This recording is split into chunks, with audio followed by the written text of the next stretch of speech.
What's up, everybody? Welcome to GoatBroz, your go-to place for nonsensical chatter about Gotham.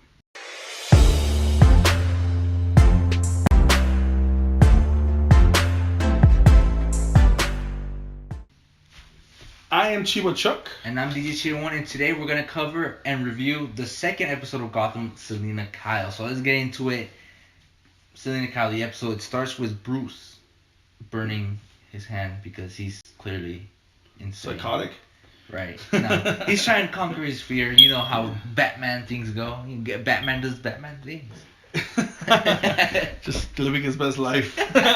YOLO. No, but he's burning his hand, trying to conquer his fear. He hears Alfred coming, pulls his hand away really quick, and Alfred, what are you doing? Yeah. And what happens? Well, I think partially is this is just his coping mechanism to the horrendous thing of him losing his parents. Right. But obviously, he shows him the burned hand, and I think this is where we start seeing Alfred's cracks a little bit, where he first gets mad, scolds him, and then immediately after gives him a hug to comfort him. Stupid boy. Yeah. I like that line for some reason. It's okay. Like, stupid boy. It's like, damn, Alfred. I can't wait till you have kids. Yeah, I'm gonna use that one. Yeah, you stupid boy. Come here. But yeah, you start seeing those cracks. You start seeing him having to struggle with the fact that this is now your responsibility. Yeah. And I mean, that's hard. You have this kid who just went through a traumatic experience, and now you have to raise him. And this Alfred is different from other Alfreds, right? Yeah. Like, he's more military. He has a military background. He's more like no bullshit. He'll question you more. He's just a little bit more in your face. He is. He's rougher on the edges. And then we meet the villains of this episode, which is Patty and Doug, or the kid snatchers or whatever. Right. Right. So they're going around snatching kids. We don't know for what reason yet. And they're using with a big ass needle. They lure him with the food truck, and then they use this big ass needle. Yeah, sandwiches for all the lonely. All the good boys and girls. But you show the street smarts of Selina in that particular scene, where all the other kids, including Corey in the house, Mackie decides like, hey, do you want any food? And she's like, nah, they look too sketchy. They're sketchy. They look too fishy. And sure enough, they kidnap kids, and that's the intriguing part. We don't know why. And they throw Mackie through a restaurant. They do, and he gets away. Yeah, and they shoot a bum. Yeah, the biggest dude gets away. Okay, and then they shoot a bum. Yeah, because he's like, hey, leave those kids. Oh, fuck you, dude. And that's it. And then the next morning, we see Jim Gordon looking at the bum, looks at his dog tag, and it's like, fuck, he was, he's one of my guys. And then Harvey comes with a coffee, like, I chopped yours. That was it. I chopped yours. And, he's essentially like, we gotta find him. And Harvey's like, there's dead bums all the time. Like, why? Like, who gives a shit? Yeah. And essentially, he was a war veteran. He's like, now he's a dead bum. It's like, damn, Harvey. And then I think the policeman, Bo, I think his name is, comes in. And then Jim's like, why aren't you here? You're supposed to be first responding to like a murder or whatever. He's like, well, I had to go take care of the. Well, Harvey's like, hey, he's got a point. Right, he's like, you got a point. And then Bo's like, whoa, Yeah, the restaurant pays me $50. Yeah, that's $50 though a month. It's not enough, but anyways. I know. What are they paying in the $50 a month? Maybe the GCPD pays really bad. Apparently, but he's like, well, he's got a point too. And it's like, but then you see that whole gray area where it's like, no, he doesn't have a point. You should not be taking bribes from a restaurant. But that's the dynamic of Gotham. Yeah. And essentially, I like it because when they get Mackie back in the not interrogation room, but he's back at GCPD, and Harvey interrogates him. And it's funny because he's like, we're smarter than you. Like, you're just kids, we're smarter than you. And it shows the kind of how Gotham treats its own freaking kids. Yeah. I mean, the fact that, and I'll touch base on this, but the amount of children that are, like, on the streets of Gotham is baffling. And I like that they show that, because in any other Batman medium, it kind of gets sprinkled here or there. Mm-hmm. But this, this is a fucking issue in Gotham. Yeah. Like, this episode could be just about that. It is about that, essentially. Right, that's what it is. In many ways. And then Harvey's like, he's interrogating Mackie. He's like, hey, they killed the homeless guy. That goes like, he was a war veteran. Yeah. It's just, I kind of. I'll beat you. He has like no shame. And now we get the Penguin coming back to Gotham, right? Coming, he's hitchhiking. He gets a ride from, was it college kids? Yeah, 2 douchey college kids. Drinking beer. They start fucking with him, get in the truck. Even when he gets in the truck, they're obviously, they just disrespect him. Well, don't they pull away? They do. That's some disrespect. Yeah. And it's like, but even with that, Cobblepot's still cordial and like, oh yeah, like, hey, my luck's turning up. I'm sitting here with you guys drinking a beer. Looks so innocent. Yeah, and then somebody calls him a penguin. And he's like, I don't like being called. And he fucking kills somebody. In the first episode, he's called Penguin too. Yeah. And he's like, I don't he just called that. Just that 0 to 100 that we saw in the first episode comes back, and then we cut from there. And then we go to Jim Gordon and Harvey kind of being at odds, right? And then that thing of, Jim Gordon didn't kill Penguin in the first episode, but everybody assumes that to be true, so he kind of deals with like kind of the consequences. How people perceive the MCU coming for him, and then when Harvey isn't allowed to hit Mackie because Jim's like, we don't. It's illegal. You can't do that. Right, and then you're all big and mighty now, Mr. Right. Mr. Righteous. So I kind of like that there was an effect to that. Yeah, of course. Other than just like, eventually people are gonna find out that Jim didn't kill Penguin. But I like that right away. It's like, listen, dude, like, you killed this guy. These are instant consequences. Right. And, they go to the lieutenant and they're kind of like bitching and moaning to her. Like an old couple for some reason, right? Mm-hmm. And she's like, Jim, if you don't... Like, I can't tell you to break the rules. Right. But if you don't bend, you're going to break. Which was a really... Could it be probably the best line in this episode? One of the better lines, at least? I think it's second. I like Falcone's line later on. Better. Okay. But that's what I was thinking, but for some reason I'm like, was that in this episode? No, it was. Okay, but then speaking about Falcone, we go into Falcone and Fish, kind of have like a Falcone reestablish himself as... They have what I call a dick measuring contest. A very subtle one. Because that's what it is, You're right. Falcone basically comes in and calls out, Fish for her trying to do a power move on Falcone in a very Falcone-ish way where, he's subtly talking about, hey, like, I talked to Cobblepot before he was Which was not filmed, but I like that. Yeah, but I like that it was like, that's obvious. And then Fish goes from this cool... smooth chick to like, oh, I would never do that. Right, blah, kissing blah, blah. ass. Yeah, it's like, the fuck out of here. And it's like, they're talking, and it's like such a smooth way he talks. He holds her hand, is talking to her, and meanwhile, obviously, he saw the connection that her and one of the guys, clearly that's her lover, and he just snaps his finger. Yeah, and the bartender. They beat his ass, and he's so calm when it's happening in the background. You can tell she's having a reaction. He's holding her hand to get a read on her. And that was cool. And the quote to me in that moment is like, she's like, oh yeah, keep your enemies close or something like that. And he's like, it's not my enemies that keep me awake at night. It's my friends. That was such awesome. And it's like Falcone's so fucking good in that. Yeah, he's so Godfather-ish about it. He's like, oh, you come to me. I'm surprised they go, I gotta go kiss my mother now. It just sounds badass. I know, right? He fucking sounds cool. But so that happened, and right after that happened, obviously Falcone leaves, and she snaps. She kicks everybody out of the fucking place. So it tells you, again, the cracks start to show. Falcone being cool, collected, and I will say this, that in a future episode, obviously Fish has revenge on him in a later episode. And you'll see, and we'll talk about it then, the difference in reactions when there's an attack on themselves. And I'll bring it up then, but Fish snaps in that moment and kicks everybody out. Right. Her cracks start to show. Right. And, obviously she has an anger issue. Yeah. She shows anger more than anybody in that show. Legit anger. So chip on her shoulder. Absolutely. Penguin tries to rent a trailer. Tries to... Yeah, find his way back to Gotham, right? He murdered one of the bros. One of them, and the other one, we'll later find out he has hostage, but he's over there. And he's basically putting himself outside of Gotham, trying to gather himself to make a big grand entrance back into the city. His home, as he says. Yeah.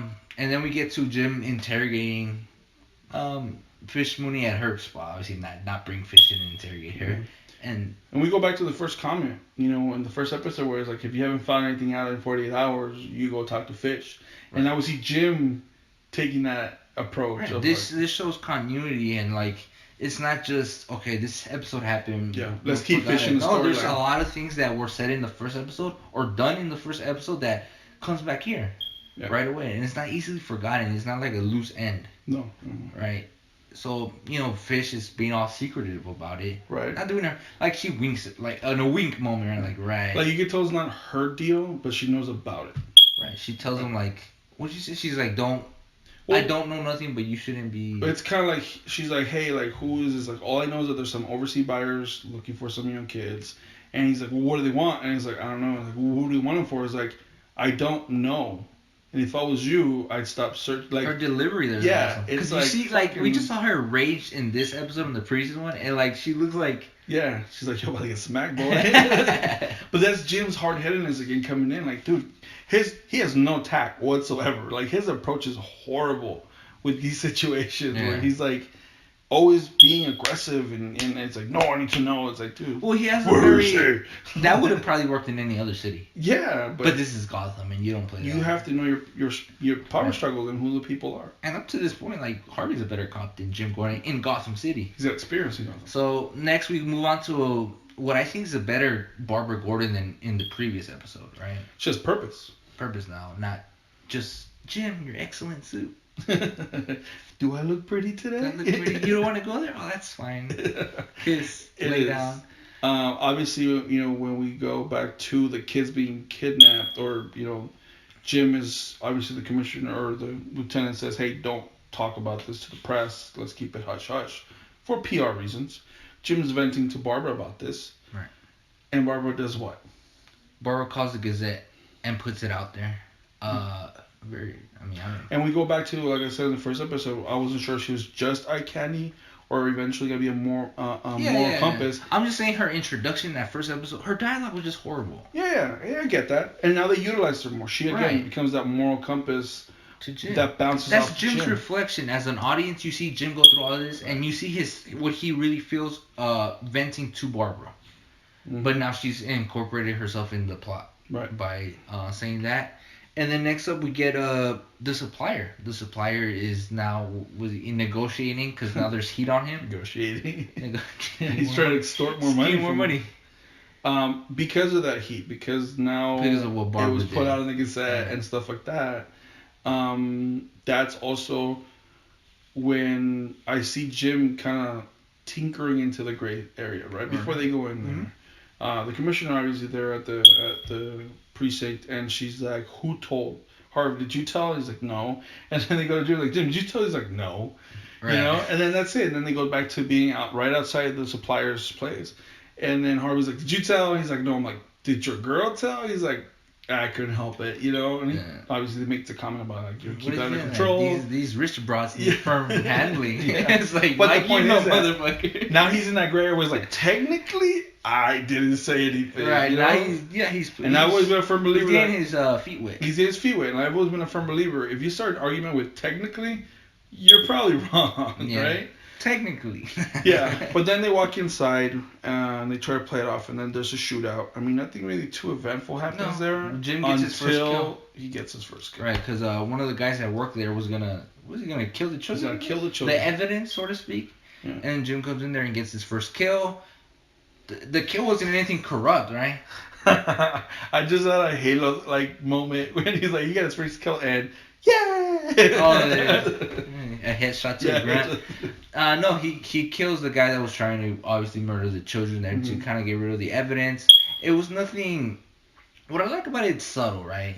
So far, Gotham has not thrown nothing in your face. No. In the sense, like Jim's kill was by the law, by the book, but he still got it in.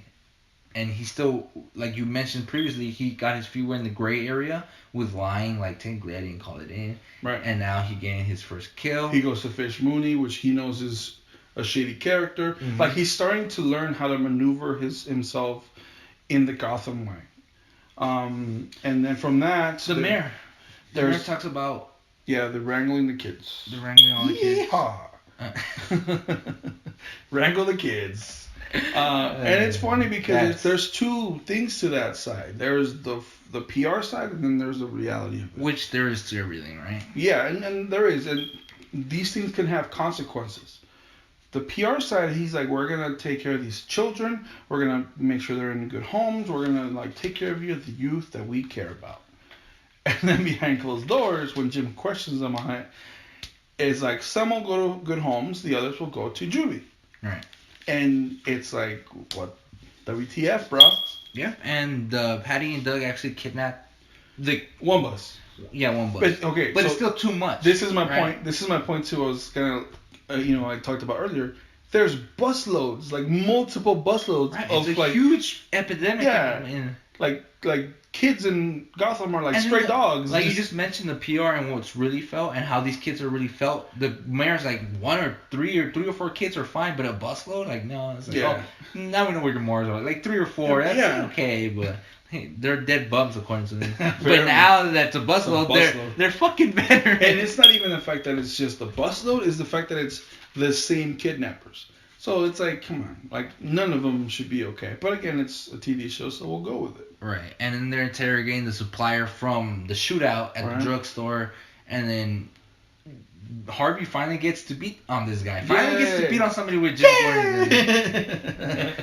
Well, we go back to the gray area though. Jim is now again accepting the gray area. Right. Come to the gray side. And then Harvey, I like Harvey's line. He's like, he doesn't like that I beat people, but he's letting me beat you. Why is that? It's like, and then he reveals the trident.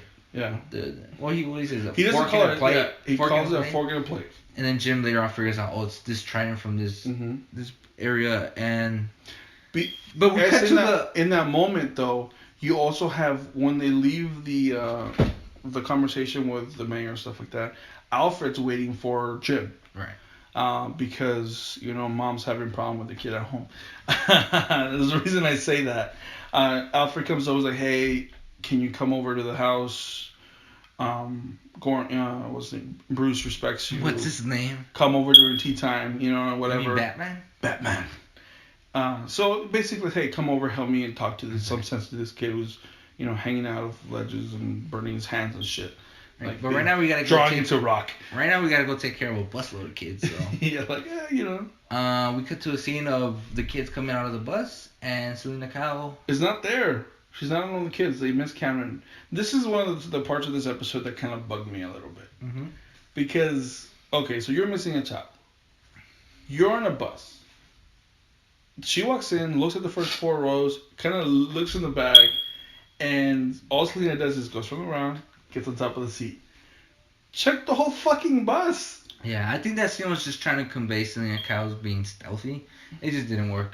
It just looked ridiculous. It looked ridiculous. But essentially, like if we saw her crawling out of like the window and shit to the roof, like okay, that's legit. But when she just has to kind of like get on top of the seat, that's like you going to the bathroom in the stall and just putting your feet up and you're like, oh, I'm not really here. It's like somebody has to start. She has to get stealthy somehow. Yeah. You got to start from the beginning. Apparently. Yeah. But no, I mean that's one thing that kind of threw me off, and like which is funny because it was a ridiculous moment. Yeah. And then in the very next scene, or might be the very next scene, she like rips some guy's eyeballs out, which is fucking disgusting. Yeah. I was just like, what?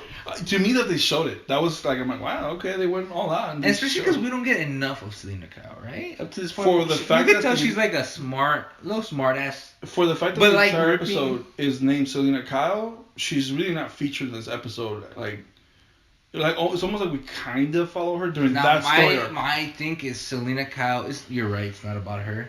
She has very little to do, but I'm guessing it's kind of like a double entendre. A representation for the homeless kids. Yeah, I can understand that. So but then they have this other ridiculous thing, in my opinion, is when Selena Kyle like stays there on top of like a shipment box right above the lady. And right above the lady, and then her no, her what is it? Her bracelet? Yeah. It's not called bracelets. It falls right in front of her locket. Falls right in front of Patty, and she's like, "Oh shit!" Selena Kyle, the master of stealth, the one that got away. The one that can get up on seats. The bus stealth, expert drops it. But then Jim's right there, of course. You gotta have a little convenience in your show. Of course, Jim shows up and tackles her hard. Like it was hard, dude. He's like. But the funny thing is, like, it's a warehouse. Everything echoes. You didn't hear the clack, clack, clack, clack, clack, Yeah. Boom! Selena Kyle needs some pointers from Jim. Yeah. Because Jim did a great job. I can just see Tim going like with that old timey like Looney Tunes Tim? music. Jim. Oh, with Jim. that old timey Looney Tunes music like ding ding ding ding ding. Oh, But man. he tackles him and They go back to the manor. He finally gets. But here's the thing to me. The most like Batman-ish thing happens that has happened so far in the first two episodes. You know, Alfred's talking to him, was like, hey, like, you know, he's been acting weird. And then Jim's like, what do you want me to do about it? And like, fucking Bruce goes out of nowhere, like, he wants you to talk some sense into me. It's like, he doesn't say it like it's that. like, But yeah. And then, no, obviously, that'd be weird. He's like, I'm Bruce, I'm working on something. what do you think voices were? Bruce is like, I don't know yet. Don't worry about it. I have a fascination with bats as well. I don't know. But- I feel like kidnapping my own children and training them. It's like, but Alfred says, see like, what hey. I mean, Jim? See what I mean? But then Alfred says something that's like, hey, what did I tell you about sneaking up on people like that? Yeah. Like he does this all the fucking time. Alfred shaming. Alfred, oh shit, Bruce. I just cut my bloody self. He does it. But again, But we get a really good scene here. in this story, you see how smart Bruce actually is. Because, you know, Jim's trying to do the whole, like, you're just a dumb kid type of thing. Obviously, he doesn't say that. No. But he's all like, hey, it's good for you to talk to people. You just went through a traumatic situation. You can cope with it. And Bruce just Not kicks so him much back. a dumb kid, but he's saying Well, the right thing. yeah, right? you're saying what even you're though supposed to. Jim's like, it's kind of Well, then, bullshit. yeah, then Bruce is like, okay, you went to war. You saw a lot of crazy things. Does it help you to talk to people? And Kaboom. obviously...